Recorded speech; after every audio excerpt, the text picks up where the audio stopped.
Hello Guardians, it is Ebontis here, and oh my goodness, do we have a week in Destiny 2. This is probably one of the biggest ones since launch of Forsaken, but it could honestly have more, who knows. As for stuff to do, I don't think you're going to run out if you're playing other games. I'm sorry, it's going to be a crazy week. But first things first, as I know there's going to be a lot of pieces to this video and a lot of different content, I'm going to try and put some timestamps down below so you guys can click to what you need to if you do want to see specific things.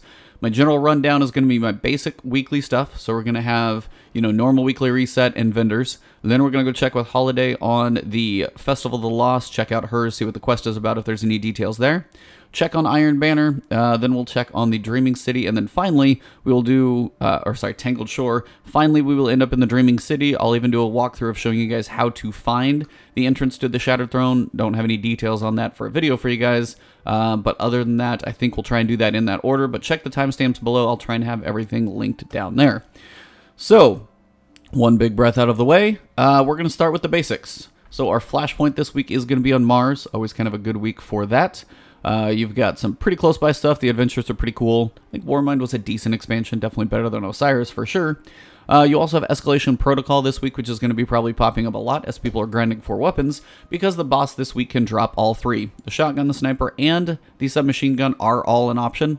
So depending on if you're grinding, just a heads up to remind you guys, if you get to level 6 and then 7 and you beat 7, if you go right back to the Escalation Protocol like tower and activate it again, you'll go right back to level 6. So instead of having people just like cheat the system, they put it in there. So if you get all the way up there, you can grind out the boss for the drops that you need. So that was kind of a cool addition. You will have your heroic adventures in there. They will rotate through daily. All of that stuff should be normal.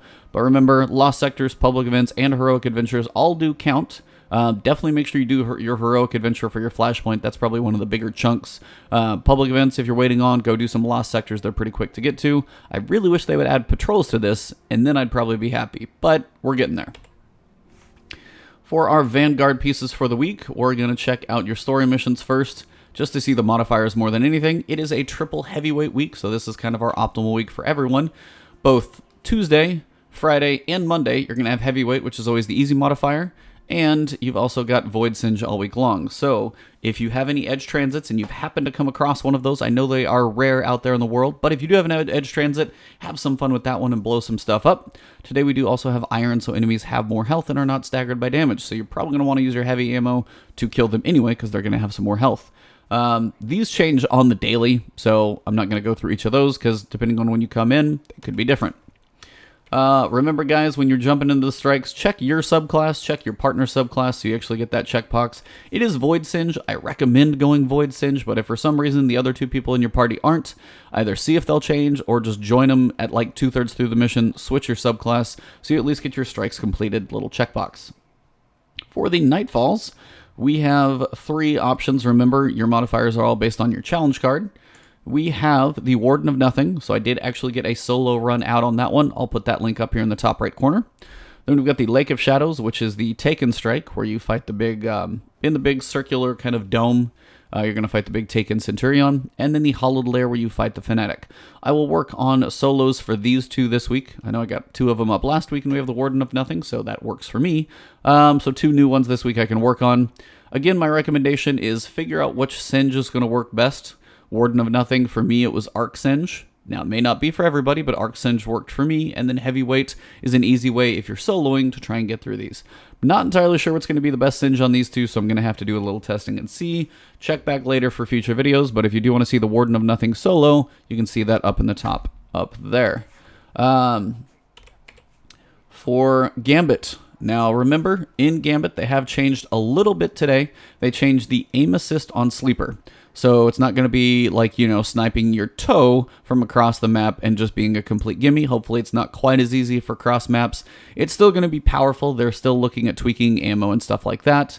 But the aim assist is what went down in this patch, and I think other things are going to happen in 2 weeks on the 30th. Now, the other thing about Gambit is it is the highest taken curse week, so you can get the meatball to spawn. That is the one to actually start you on the Malfeasance quest. It's not that high right now, though. It's still very, very low. They're working on boosting that one up in the patch on the 30th as well to almost be an equal level of spawning when it's the 3rd week of the taken, curse. When it goes back to the lower, level 1 and level 2, it won't be quite as predominant, but it will be somewhat in there. But level 3, once that patch goes into effect on the 30th, this should be kind of an equal spawning, so give you more opportunities. So if you don't get it this week, don't worry. I know grinding out in Gambit is fun. It's always a good thing to do. There's some great rewards in there. But if you're really waiting for that one, probably wait for something like November 6th. That's going to be when that thing's really going to be spawning a lot. So if you don't quite get it this week, don't worry. Plenty of stuff to do. For Crucible, in case we don't have enough to do this week, we have Iron Banner is back. It is always 6v6 control. You capture the points, those little fire pits now, and if you lock all 3, remember you get that 20-second locked power play. So if you get all 3 points, you can definitely run a nice string of points together if you can work together with your team. If you're on the other side of that, like I have been as well, don't worry, not all games suck. Just, take your time, play each game as it is. You win some, you lose some, but the bounties are worth it, and we are going to go over those once we get inside. In the Dreaming City, Petra has moved to Ray Sylvia, so she is over here in the northeast section. And so we're going to cover her bounties here in just a little bit. But let's go to Amanda Holliday first and look at what we've got for the Festival of the Lost. Hey, friend. Hell of a year, huh? A lot of us still haven't gotten over the Red War. But the Infinite Forest was saved, Rasputin came back, things were just starting to look up. And then, Cade. Still can't believe that SOB's gone. So much I didn't get a chance to... Well, I'll be damned if we're gonna sit around and mope all day. He would have hated that. So let's have some fun, huh? I'll try to keep everyone's spirits up back here. You, with the zone. Go show the bad guys they can't keep us down. Alright, Guardians. So, Amanda is a little somber about the whole Cade situation, as many of the NPCs are. And the Festival of the Lost this year feels a little different, as we actually have somebody we have lost recently. You are going to get your mask, a mask to celebrate the Festival of the Lost. So, milestone has been updated. Travel to the Rupture on Io and contact Amanda from outside to get that piece going. So, we've got a mask that you can click on. Now, there is no power level yet. There's a perk upgrade available. So you can do Winged Terror, Vampiric Touch, or Energetic Assassin. So this will be interesting. Master Rahul. So we got our Cryptarch mask. These are interesting. So Winged Terror. This mask can be upgraded to increase damage to enemies and provide near invulnerability while airborne. Unlock these upgrades by defeating nightmares in the Haunted Forest. Its perks are only active inside the Haunted Forest. Choosing this upgrade will lock the selected perks onto this mask. Increases damage to all enemies. Vampiric Touch. This mask can be upgraded to increase the damage to challenging enemies and trigger health regeneration on precision kills. Unlock these upgrades, same thing. Increase damage to challenging enemies, so that's a good thing. Increase damage to all enemies. I'm guessing challenge is going to be like majors and bosses. And then increase damage to nightmares themselves. Those are probably going to be the bosses in the Haunted Forest. So this is going to be increased damage to nightmares and grants grenade and melee energy on precision kills. So different pieces. Nearly invulnerable while in air. If you're trying to cover ground, that actually may be a good thing. But trying to take down these bosses may be important as well. So we're going to have to jump in to see what the Haunted Forest is all about. But I will get to the separate pieces of the quest and other stuff later in separate videos. Let's go check out Eververse and see what on earth she has to offer, because it's going to be a bunch of stuff. To celebrate Festival of the Lost, Tess requests that you complete a challenge in remembrance of times past. So I got a new milestone updated. Alright, so complete a challenge anywhere in the system while wearing a Festival of the Lost mask. That's probably pretty easy. You can complete a flashpoint while wearing the mask. Honestly, anything's probably going to be pretty quick on that one. So just make sure you're wearing your mask if you're doing some stuff. Definitely your basic stuff. I probably wouldn't go and try and do a Dreaming City like, tier 3 blind while wearing a mask, because it does lower your light level. That being said, we have a lot of stuff to look at. So let's look at the Prismatic Matrix first. I'm missing most of this stuff, so I probably won't have quite as a lucky week as last time. You've got the red card emote. So you here, red card. Yep. Love the good old soccer penalty. Then we've got the Risk Runner ornament, the Electric Violet. So that is from Forsaken, kind of gives it definitely a different hue. Ghosts got another emote, the Beguiling Dance. If you know what that's from, let me know, because you guys are usually quicker at spotting what these emotes are better than I do. Some ships, some ornaments, and some basic stuff in here. So nothing too crazy going on this weekend there. You have your ephemeral engram. These are going to drop alongside your steadfast engram. So anytime you get one of these, you will get one of these. So you can buy them if you want to. You can look in here and see what the armor is, because you're going to have your set of armor for your Titan. So this is actually going to be my set. Kind of cool, very chromy. I'm sure different shaders will do different things to it, but you've got the lustrous chromite helm, quite literally. The Scaran Corvus, and then the Liminal Voyager for your different classes. For your ghost shells, we've got the Heroic Guitarist, the Ocular Fortitude, which is going to be Guiding Light and Omni Telemetry, which is cool bonus. You've got the 9 Lives, which has got Banshee's Favorite, Gunsmith on all, and then Vanguard Scanner and Crucible Scanner, so those are kind of cool. Then you've got your Stonecraft's Amalgam Shell. This is going to be Speed Demon, so all vehicles summon faster, which I think everybody would love that on every Sparrow, and then Omni Telemetry. This one looks kind of crazy, just the fact that it actually has like lightning coming out of its backside. Fairly cool. Typically just kind of go over the exotics with you guys.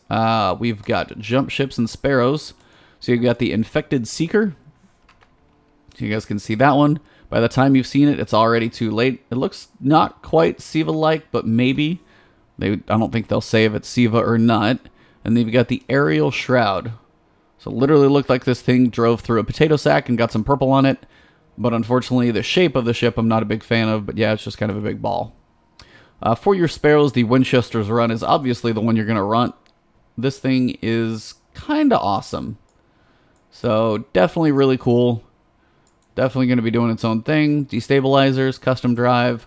Hopefully when you get this thing, you get it with the fast summon, because otherwise that would be a giant bummer. So that one's pretty cool. And then over here at Shaders and Mods, nothing too crazy, just some projections that are kind of fun. We got some transmat effects like Soul Knot. Just some random different stuff in here. You guys can browse through this stuff if you like. But all this stuff is down here. The Heroic Guitarist emote, of course. Very cool, just playing a guitar and strumming away. What you can purchase this week from Festival of the Lost with Bright Dust, you've got the Infected Seeker, which is that cool ship. You've got the Ocular Fortitude Shell. You've got the Cat Projection. You've got the Summoning Dance. Looks kind of like a rain dance, but who knows. And you actually can also buy the Colonel Mask, a mask to celebrate Festival of the Lost. So if you do want this one, you can go ahead and just pick that one straight up if you have the Bright Dust for it. Now I have these spooky shader packs. These are 100 Bright Dust, and it could be any of, I guess, the shaders in here. 2 from, you know, the actual event, and then some other ones that I guess they feel fit the event. But it's 100 Bright Dust, pretty cheap, and if you want some interesting shaders, might be your way to check it out. Normal stuff that she's got for sale. Got the Denial Dance. Nope, actually got that one last week. And the Huddle Up. You know, let's huddle up. Got some ships, got some Sparrows. We've got the Tyrant Shell. This one's going to have Speed Demon and Omni Telemetry. This one literally looks like it is, you know, Warmind. You've got the Jeweled Projection. You've got the Techno Scarab, which looks always very ridiculous, but, you know, kind of fun for the Titans. Oh, Clan Banner perk is unlocked. I've actually never been live when that thing did it, so that's kind of cool. I think we're up to like level 5. Iridescent Death for your Crimson, and then cleans up good the Darcy, actually finally not looking like a piece of trash. Might actually have to look into that one since I've got the Bright Dust for it. Don't forget your Prismatic Matrix Bounty. These are my Whisper of the Worm ornaments, and over here we do have a couple boxes to look at. So the Ephemeral Bundle, it's going to be 3 of those, 150 Bright Dust, and the Dark Fluorescence shader. It might be trying to look you like a pumpkin, but it's more silver than orange, so maybe, maybe not. And then we have the Pride Glass Bundle. This is going to be for those who find... This is going to be the Pride Glass ornament for Fighting Lion. Very specific ornament. Kind of cool. Some Eververse notes and 3 ephemeral engrams as well. So that's it for Eververse. Let's go see what Iron Banner has, because we definitely have to talk about that. Alright, Guardians, Iron Banner is back, and it has not been actually that long, but your tokens are still going to be worthwhile. They should have fixed, so this actually drops according to your power level. It's about 20 below. I think I'm 588, so it's 568. This is fixed. Before it was showing like almost a powerful gear, but it's dropping. They work like any other vendor. They're not going to level you up. They're just for specific drops. So keep that one in mind, but all 7 of your bounties are going to drop powerful gear. Remember that. They are going to be worth your time. Also, remember, we have a double Valor week and a triple Valor weekend. So from Tuesday to Friday, double Valor. Friday to Monday, triple Valor. Don't miss out if you're working on resets for any of those Crucible, quests that you're going on. Double and triple Valor will help serve you very, very well. They also have lowered down the amount of things that you have to do in all these bounties, so let's cover them real quick. Super Final Blows is, I think it's down from 25 to 20. You've got In the Zone, Capture the Zones is 50. I think that might have been actually 100, so that one definitely is shorter. Complete matches in the Iron Banner. This one's cut in half, which is good, because 30 was just a lot of matches. Generate Orbs of Light, which is 50. I think that's down from 100. Win matches, it's 7, I think, instead of 15. Land Precision Final Blows, down from 100 to 50. And then you've got Defeat Other Guardians in the Iron Banner. This has actually been changed.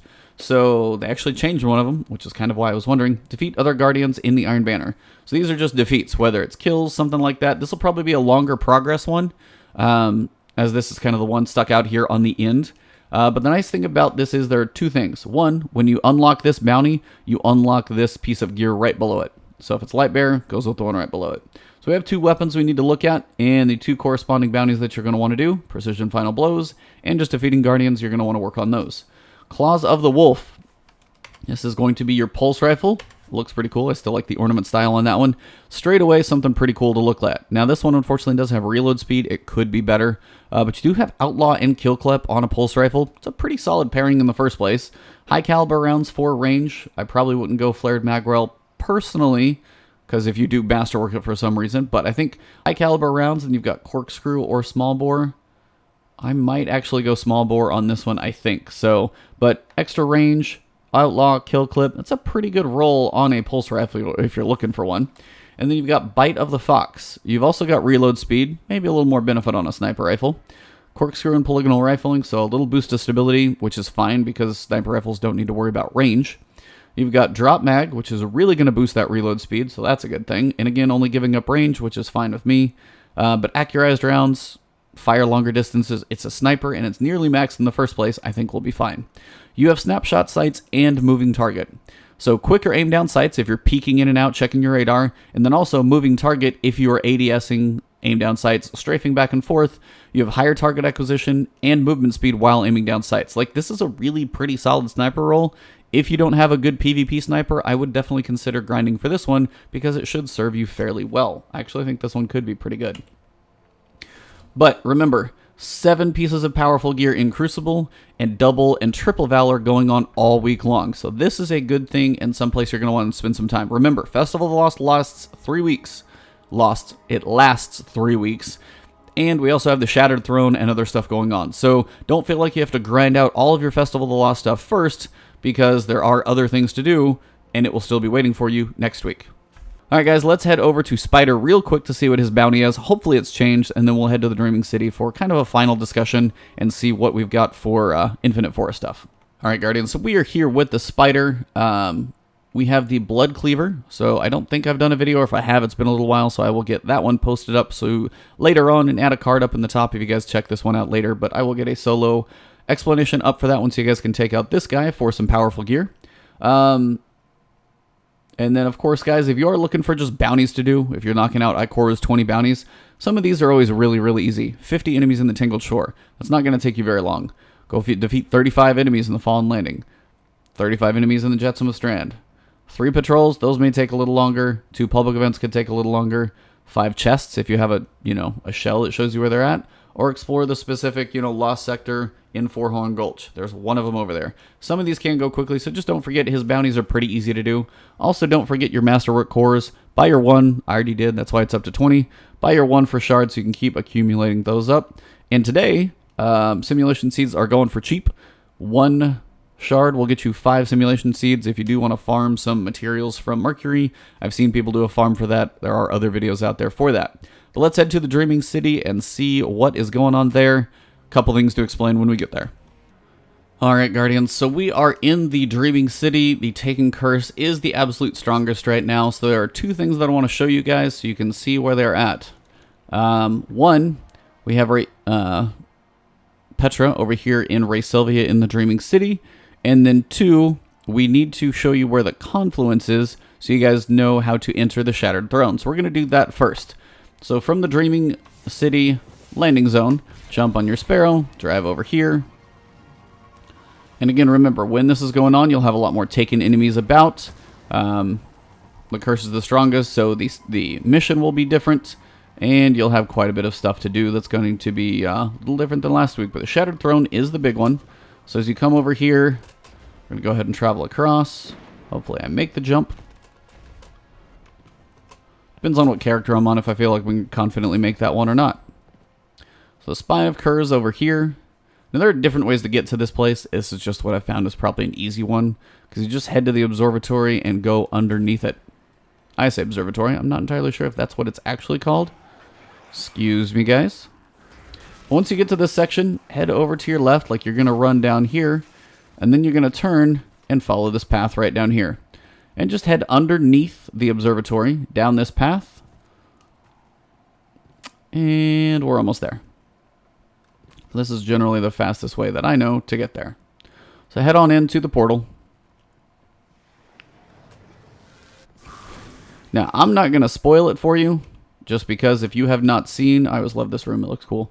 If you have not seen the Shattered Throne, you need to step in there for yourself. So I'm going to walk you guys up to the door. But if you have not been in there, I recommend going in. Now, it is going to be 580 towards the end of it. You could probably do the first drop at about 560. But the Ogre boss specifically is going to be about 580. And he hurts, much less whatever's beyond that I haven't even seen. But this is the confluence. Once you're in here, keep going. You'll notice the big giant portal ahead of you. So this is when the Taken Curse is the strongest. This is only up every 3 weeks. This is why I say if you haven't done this yet, you need to see it. And if you're a high enough level, you need to try and beat it. It is where the Wish Ender bow comes from. So down here, this is it. So you'll have your vendor. For more than 2 weeks, I have watched a sickness consume my city. My people have been laid low by this infection, this ugly wish. I am so hungry for vengeance. The well has opened the gateway.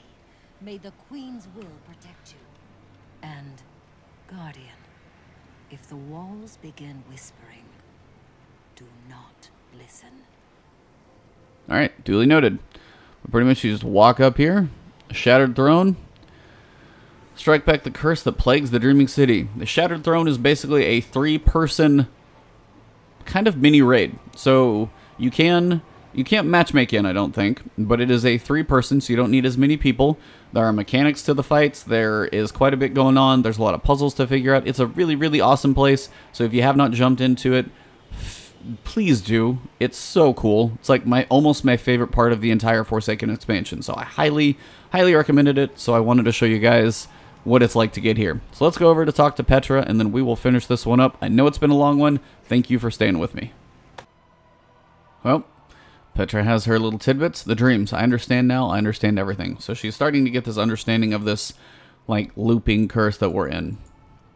But make sure you guys come in here and pick up all the bounties for the week. We've got the mission Dark Monastery. I will get a playthrough up of that so you guys can see what it's like to, for one, I'll show you guys where Odenham is at, and 2, for the Secret Triumph that I'm guessing is in there. I haven't found it yet. War for the Dreaming City. You got your daily bounties, so definitely work on those. You've got your Ascendant Challenge, which I think is back on the first one, but I did not actually get a video up for that, so I will get that one up there. And, of course, your Gateway Between Worlds for your offering to the Oracle. Good choice. So grab your dailies. Definitely make sure you pick those up. Now, the main reason you're going to want to go into the Shattered Throne, if some of you guys have been picking up offerings to the Oracle, going to the Observatory, turning them in, you're getting these purification rituals. And I have 2 of them on this character alone that literally mention the Shattered Throne. So 1, complete the dungeon Shattered Throne while wearing a full set of Reverie Dawn and while Ascendant. So that's 1. Gets you those Transcendent Blessings, so you don't have the Riven's Curse mods, but you can actually have the Transcendent Blessing mods. And then you also have the Boundless Hunger. So defeat Vorgeth in the dungeon while Ascendant. So you're going to want to make sure you have plenty of tinctures of Queen's Foil. You don't have to have a tincture to go in there, but that is beneficial to kind of help you in completing these purification rituals. So keep that in mind. Before you go into the Shattered Throne, make sure you have plenty of tinctures if you're working on some of these purification rituals as well. So to say the least, there is so much to do right now. I haven't even gone to the Rupture to talk to Io and see about what the Haunted Forest is like. That's going to be separate, probably its own video. So that will be its own thing. You've got the Flashpoint on Mars. You've got Escalation Protocol that has all 3 options. You've got Iron Banner that's going on. You've got the Meatball that has a slightly higher chance to spawn, but it wouldn't hold your breath if it doesn't. You've got Dreaming City with the Shattered Throne. And, of course, your Nightfalls, your Flashpoints, and everything else. So to say there's a little bit to do in Destiny right now is probably a vast, vast understatement. But I hope you guys found this video helpful in kind of giving you a mental picture of what you do have to accomplish this week and what you don't need to rush through. Again, Shattered Throne only lasts for a week. Iron Banner only lasts for a week. Festival of Lost lasts 3 weeks. So if you really are limited on time, pick the other 2 first. Festival will still be here and probably isn't going to change too much. Maybe just do the quest for Festival. Make sure there's nothing else in case that's why you get the auto rifle. But other than that, if you spend a lot of time in Iron Banner and working on that Shattered Throne, you're going to be okay because the rest of it's going to be there next week. Just those 2 won't. But all in all, you guys know where to find me. It's Twitch or Twitter, Ebontis. You can follow me there. Sometimes I'll do this stuff live, whether it's, solo Nightfalls, things like that. I may be trying to solo the Shattered Throne, so that'll probably work on live if I am working through pieces to understand it. But all in all, guys, there's so much to do. So I will get a lot of videos coming to you guys explaining guides for as much of it as I can. So stay tuned to the channel. If you have not subscribed, please do so. Hit that subscribe button and the alert bell keeps my videos coming to you all. Thank you all for the crazy support. I've gotten more than 10,000 subs in less than a month, which is just insane to me. Thank you so much. And just keep the love and support coming, and I will keep the content coming to you. So if you did enjoy the video, drop a like, leave a comment. I read them all. I will try and get back to you guys, and I will see you soon in the next one. Have a great one.